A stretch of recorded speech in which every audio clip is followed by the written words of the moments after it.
The 2 weeks between the Dutch and British Grand Prix were marked in the UK by a strike by train drivers of the ASLEF union over work hours, while the new Social Democratic Party, the SDP, elected as its leader Roy Jenkins, until 1981 President of the European Commission and the only Briton ever to hold that office. There was a bit of a kerfuffle in the press when one Michael Fagan was found in the Queen's bedroom in Buckingham Palace. Apparently the Queen woke to find him sitting on the edge of her bed. Incredibly, not only had the armed guard on the door gone off duty before his replacement had arrived, but the Queen had personally phoned for security twice with no response, before the duty footman returned from walking the corgis to find out what was going on. Fagan was calm enough and was later committed for psychiatric evaluation and released in January 1983. And the World Cup wrapped up in Spain. England had drawn 0-0 with the hosts in their final match, eliminating both of them, while Northern Ireland had gone down to a 4-1 defeat by France. Poland took third place with a 3-2 win over France, and the following day the final saw Italy take an unexpectedly comfortable 3-1 win over West Germany, with Paolo Rossi scoring the first goal to end the tournament as top scorer. The Formula One teams, meanwhile, headed to Kent for the British Grand Prix at Brands Hatch.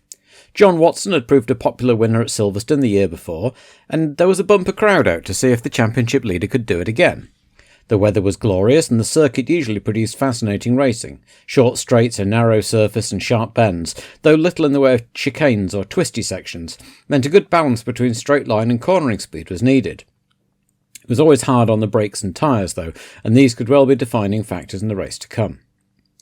Emilio Di Viotta's sponsor had decided enough was enough, and his latest F1 adventure had come to an end, and with Azella still only running one car, this meant pre-qualifying could be dispensed with, and the March team could reclaim a chassis as they were starting to get a little short after writing one off testing mid-week.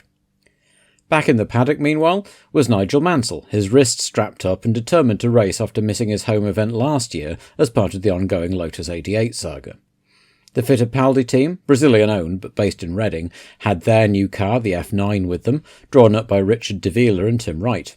The team had great hopes for the new design, but were open about the need to give it time to bed in. Ligier showed up with two each of their two car designs, and a split seemed to be emerging in the team, with Lafitte and team manager Jabouille wanting to persevere with the JS19, and Cheever and Guy Ligier himself more inclined to concentrate on just going racing in the JS17. There was much talk generated by the Brabham team, who arrived accompanied by refuelling rigs and air guns, and set about marking out a car-sized box in their pit with coloured tape. Eccleston and Gordon Murray were quite open to anyone who asked that they calculated by running soft tyres and a light fuel load that they could run fast enough to more than compensate for the time taken to come in for a change of tyres and a fuelling stop. In addition, with no worries about fuel consumption, they could turn the engine boost all the way up. Of course, this was met with some scepticism by others. After all, if it was true, why be so open about it? Was it some elaborate bluff or ruse? The Brabhams certainly looked the business in qualifying, but after the dust settled it was Keke Rosberg, who had thrown his Williams around in 1 minute 9.54 seconds to take his first career pole, with Patrese the only other driver under 1 minute 10 alongside him on the front row. Then it was Piquet and Pironi, then Lauda in the McLaren. The Renaults looked out of sorts for once, perhaps a side effect of having strengthened their suspension after Arnoux prang last time out, and here they were split by De Angelis' Lotus in 7th. Alboreto and Daly also made the top 10, with Watson and Tambay down in 12th and 13th respectively. Ligier's woes continued with Lafitte 20th in the JS19 and Cheever 24th in the 17, both behind the Tolman pairing of Fabi and Warwick comfortably in midfield.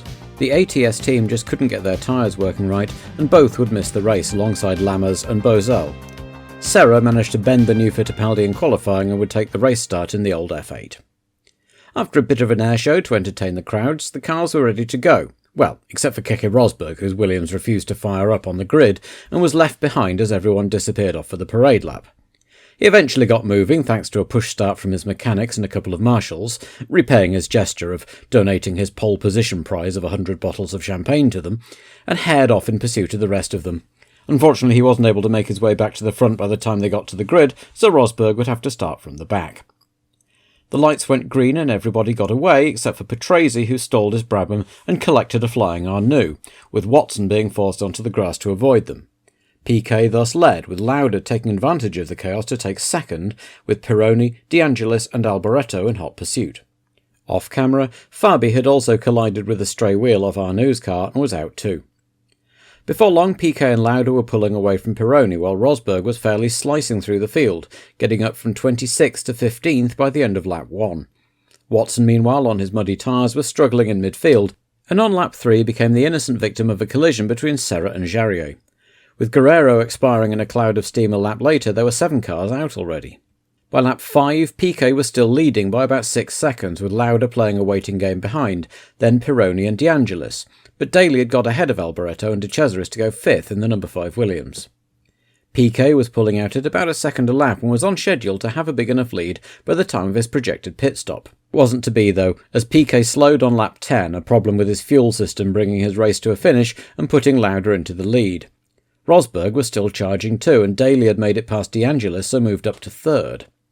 Another driver on a charge was Derek Warwick, who'd been moving up the field and was bearing down on De Angelis too. He breezed past the Lotus without too much problem. Clearly the turbocharged Hart engine was finally coming good. Warwick was soon closing on the scrap between Pironi and Daly over 2nd place, while Rosberg had made it up to 6th before having to come in for fresh tyres as he'd wrecked his first set charging. Soon enough, Warwick was past Daly and into 3rd, and the crowd cheered as he squared up to see about Pironi in 2nd place.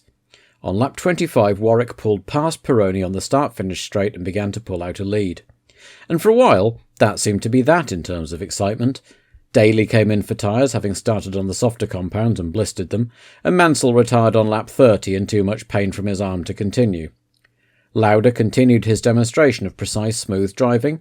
Warwick looked perfectly comfortable in 2nd place and lapping other cars, Pironi fending off a charging De Angelis, and Rosberg climbing back through the field once again. On lap 41, Warwick slowed and pulled into the pits. A drive shaft joint busted and a fine drive come to an end. Pironi and De Angelis gratefully recovered 2nd and 3rd places, as Rosberg came through to unlap himself from the Lotus, but couldn't make an impression on Pironi. So Lauda now led by a huge 40 seconds as the race approached 2/3 distance, with Pironi and De Angelis in pursuit, then De Cesaris, Tambay and Lafitte, who seemed to have got the Ligier JS19 working until his gearbox expired on lap 42 and put Prost up into the points, battling with Daly. Tambay pulled ahead of De Cesaris to take 4th and set off after De Angelis, who was having no joy getting ahead of either Rosberg or Pironi, but the race seemed to have petered out in the heat, as did Rosberg's fuel system on lap 51. In the closing laps, De Cesaris pulled off with an electrical failure, and De Angelis began having an engine misfire, which allowed Tambay to close up and pass the Lotus on the very last lap, as Lauda cruised to his 19th career win. De Angelis managed to hang on to 4th, sputtering across the line just before he was swarmed by Daly, Prost and Giacomelli. Niki Lauda was well satisfied with a perfectly judged win, and John Watson could at least take some solace from the fact that his teammate had taken potential points away from Pironi, who moved into the championship lead. Patrick Tambay had his first career podium position in only his 2nd race with Ferrari, and a Renault troubled the scorers for the first time since Brazil.